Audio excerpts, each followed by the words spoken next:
여러분 안녕하십니까? 진성호의 직설 시작합니다. 드루킹 재판을 통해서 숨겨져 있던 김경수 경남도지사의 정체가 속속 드러나고 있습니다. 김경수 경남도지사를 믿었다가 뒤통수를 맞고 결국은 김경수 지사의 죄에 대해서 실토했다. 이런 증언이 나왔습니다. 김경수 지사가 워낙 셌기 때문에 김경수를 거짓말을 해서라도 보호해주자 그랬는데, 돌아가는 것을 보니까 김경수 믿다가는 우리 다 큰일 나겠다.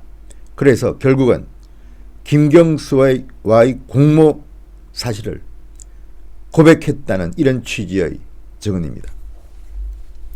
자, 댓글 조작 혐의로 실형을 선고받은 드루킹 김동원 씨가 수사 초기 때만 해도 김경수 경남지사의 공모 사실을 철저히 감췄다고 합니다.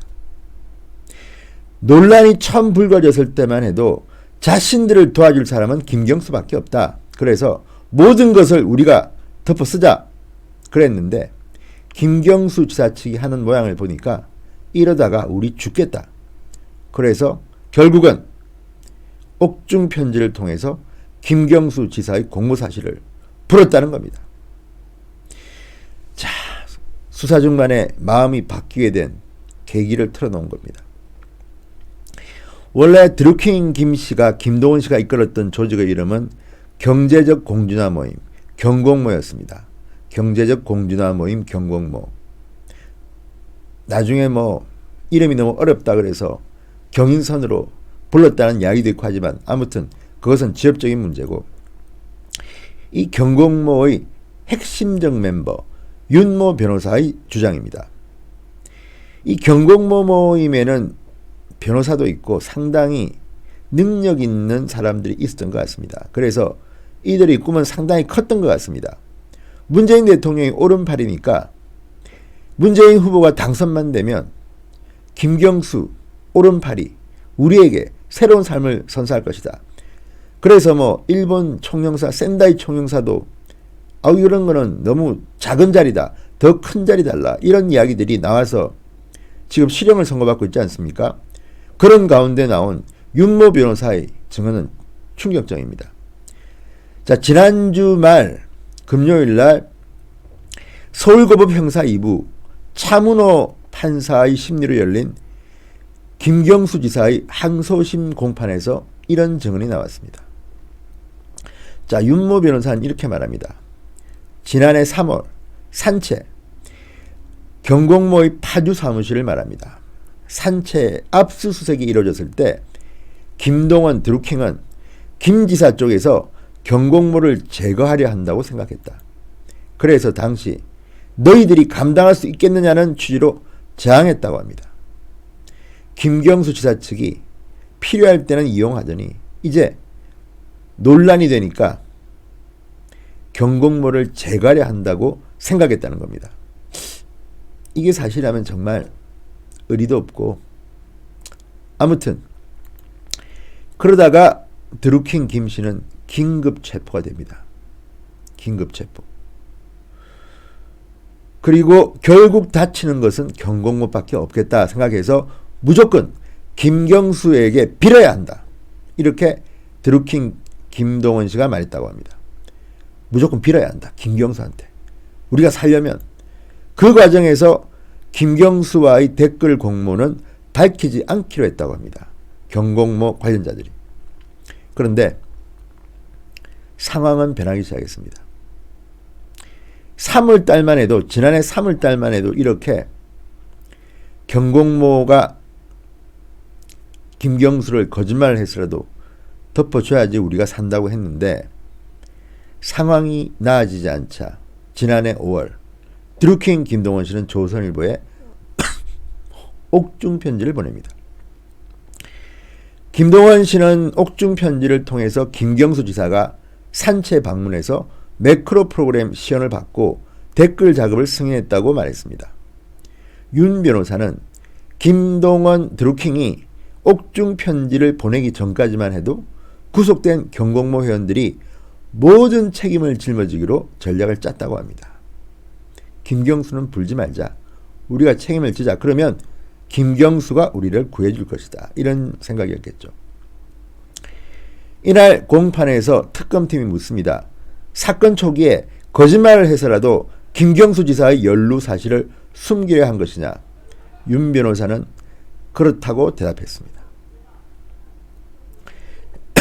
특검팀이 왜 그랬느냐고 이유를 묻자 윤모 변호사는 저희를 풀어줄 수 있는 사람이 김경수밖에 없다고 드루킹은 생각했고 그래서 김경수 지사와의 관계가 얽히지 않은 것처럼 진술을 유지했다. 거짓말했다는 겁니다. 윤 변호사는 김씨 판단에 드루킹의 판단에 검찰과 경찰에서 몰아가는 식으로 뒤집어 씌우고 언론에서 파렴치범으로 몰아가는 것을 보고 이러다가 혼자 뒤집어 쓰고 헤어나지 못하겠다고 판단한 것 같다고 말했습니다. 그러니까 여러분 기억할지 모르지만 드루킹 수사가 처음 시작됐을 때 경찰의 수사는 정말 문제가 많았습니다.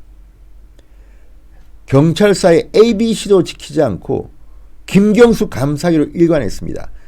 그래서 결국 그 서슬프런 민주당조차도 양보를 하고 드루킹 특검이 출범한 겁니다. 드루킹이 출범할 때만 해도 민주당이나 김경수 쪽에서는 설마 우리가 유죄가 되겠느냐 자신만만했습니다. 그러나 제가 볼 때는 드루킹 일당도 간단한 사람들은 아닙니다. 변호사도 있고 나름대로 두뇌도 있는 것 같습니다. 그래서 법리 다툼이 시작됐고 결국 김경수는 1심에서 법정 구속됐습니다. 실형 2년을 선고받았습니다. 물론 권력이 좋기는 한지 김경수는 일단 보석금 2억 원을 내고 석방됐습니다. 조건부 석방입니다. 지금 2심을 받고 있습니다. 그런데 지난 금요일 공판에서의 이 정언은 상당히 중요한 것으로 보입니다.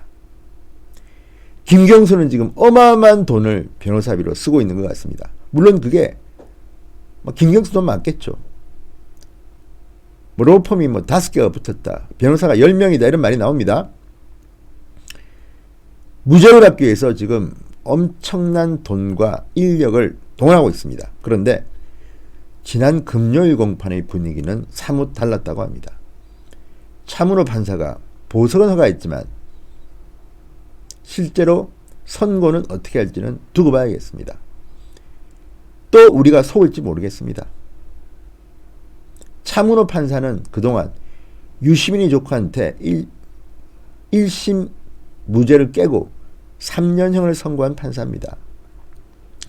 나름대로 신뢰가 가는 대목이 있습니다. 그렇지만 지금 저들이 하는 행동을 보면 1심 유죄 판결을 했던 성창호 판사 재판에서도 배제됐다가 이제 징계 청구까지 받았습니다. 법복을 벗어야 될지도 모르겠습니다. 이런 판국이니 판사들이 정권 눈치 안 볼 수 없겠죠. 그렇지만 지난 금요일 공판에서의 윤모 변호사의 증언은 충격적입니다. 법적으로도 그렇지만 인간적으로도 필요할 때는 그렇게 이용하더니 그렇게 헌신짝처럼 차버리는구나. 이제 저항하자. 처음에는 거짓말을 해서라도 김경수를 보호하려고 했다.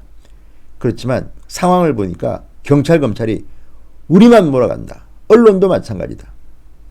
그래서 드루킹 김씨는 옥중 편지를 통해서 김경수 지사의 공모 사실을 공개했다. 산채에 왔다. 매크로시언을 봤다. 어쨌든 재판부가 어떤 판결을 내릴지는 모르지만 윤모 변호사의 증언은 상당히 김경수에게는 불리하게 적용될 것으로 보입니다. 2심 판결을 기대해 보겠습니다. 진성호 방송 여기서 마칩니다. 여러분 감사합니다.